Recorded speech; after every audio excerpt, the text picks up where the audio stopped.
All right, so let's just jump right into it today.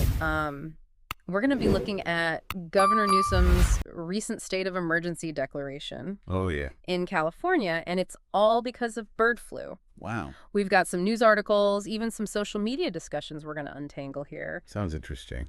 And what we really want to get to the bottom of is, how worried should we be? Right. Like, what are the actual risks here, and what does this mean for you, the listener? Yeah. What I found really interesting about this is that Newsom's calling this a proactive measure. Oh, really? It's not like we're seeing this huge outbreak or people getting each other sick left and right. Right. It seems like he's trying to get ahead of it. Oh, so it's more like prepping for a storm, before it actually hits, Yeah, exactly like that. rather than dealing with the damage afterward? Yeah, and he even said, this proclamation is a targeted action to ensure government agencies have the resources and flexibility they need to respond quickly to this outbreak. Okay, that makes sense, but why now? What's got everyone, kind of on edge about this? Well, we've got some new cases popping up. Yeah. H5N1 has been detected in some dairy cows down in Southern California. Oh, wow. And plus, the CDC just reported the first severe human case over in Louisiana. Oh, gosh. So, things aren't totally out of control yet, but there are definitely some red flags popping up. So we've got bird flu, and it's jumping from birds to cows. Is that unusual? It's not totally unheard of, but this particular jump has a lot of virologists scratching their heads. Really? Because, you see, when a virus makes a leap between species like that, Mm-hmm. it can sometimes pick up mutations along the way. Mutations meaning like the virus changes. Right. Why is that such a big deal?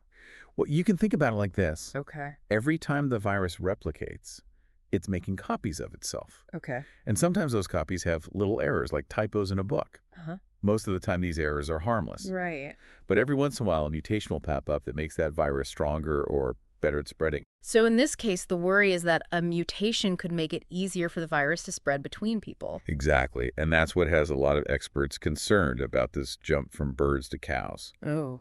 It suggests that this virus is adapting, becoming more versatile. Oh, wow. And then it raises the question, could it eventually adapt to spread easily among humans? Okay, so that's a scary thought. Are there any signs that that's already happening? Well, there have been a few isolated human cases. Oh, really? A teenager in British Columbia was diagnosed with bird flu. Wow. And scientists have found some mutations in the virus that could potentially make human-to-human transmission easier. Okay, so people are getting sick then. How many are we talking about, and how worried should we be? Well, there have been 61 confirmed human cases in the U.S. so far. Wow. California actually has the most with 34 cases. Gosh. Many of them linked to infected cows or birds, but the CDC says there's no evidence of sustained human-to-human spread yet. Okay, that's a relief. But still, 34 cases in California alone, that's got to be unsettling for people. It definitely has people talking, especially on social media. Yeah. There's a lot of fear and anxiety, Yeah. Especially given what we all went through with COVID.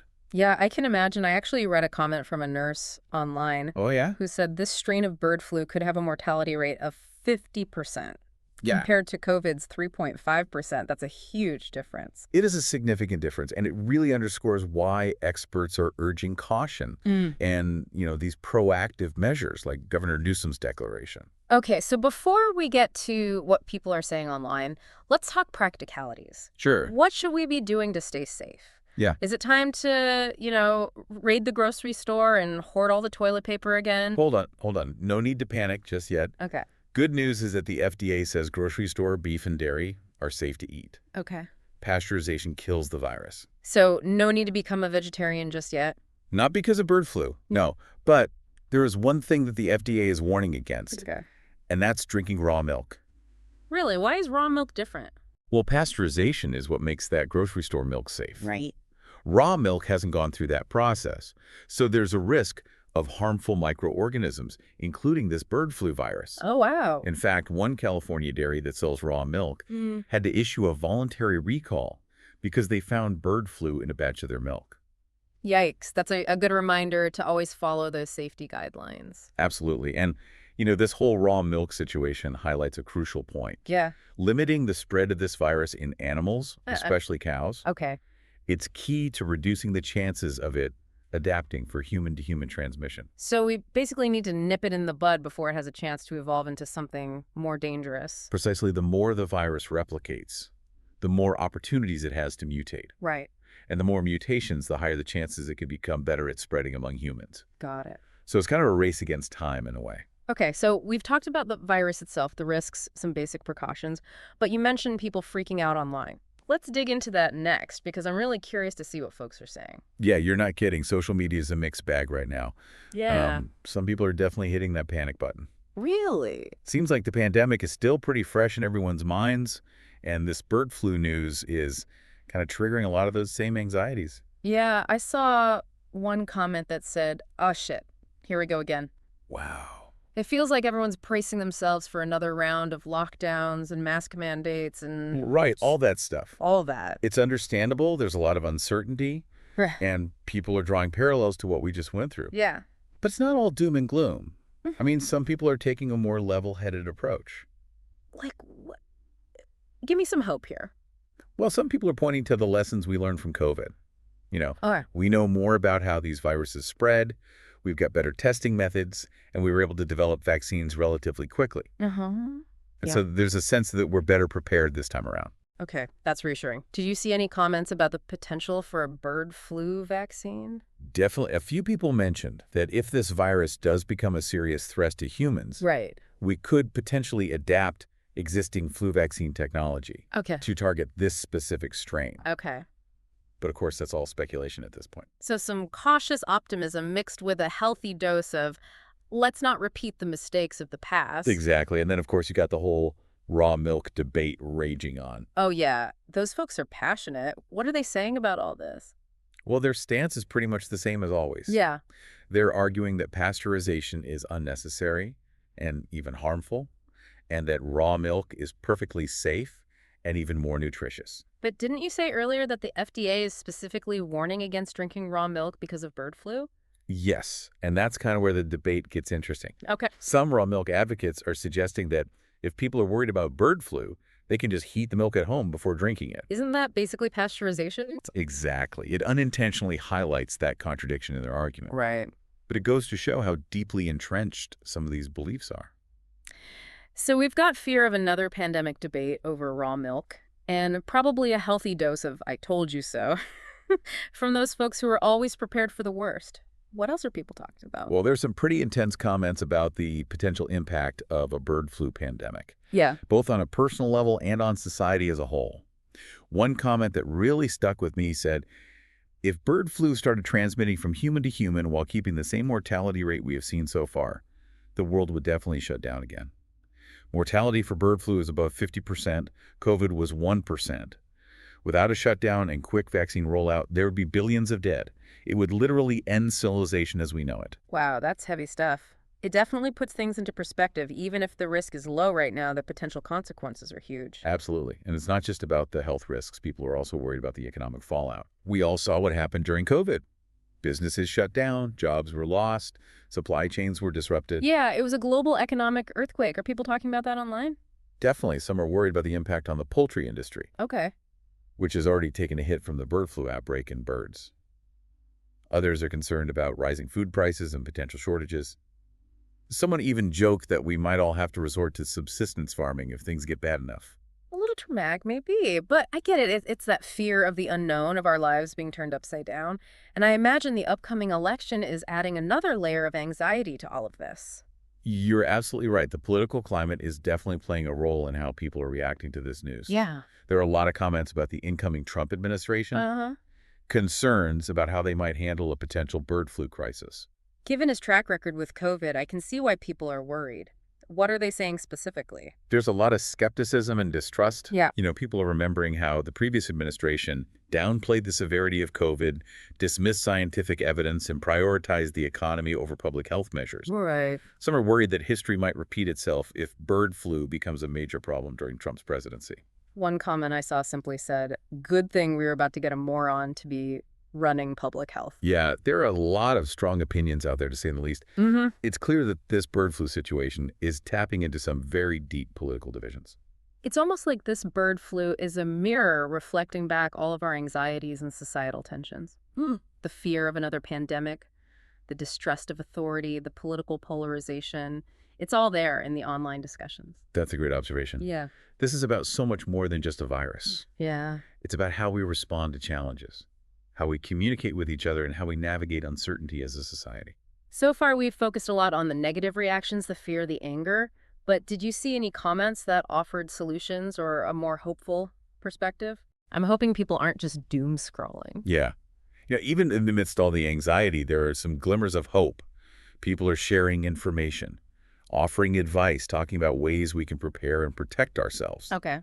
Some are even advocating for systemic changes that could help prevent future pandemics. Okay, let's shift gears then.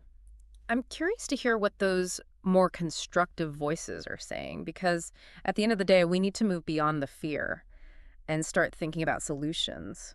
So, amidst all the doom and gloom, what are people suggesting we actually do about this bird flu situation? Well, one thing that keeps popping up is personal responsibility. Okay.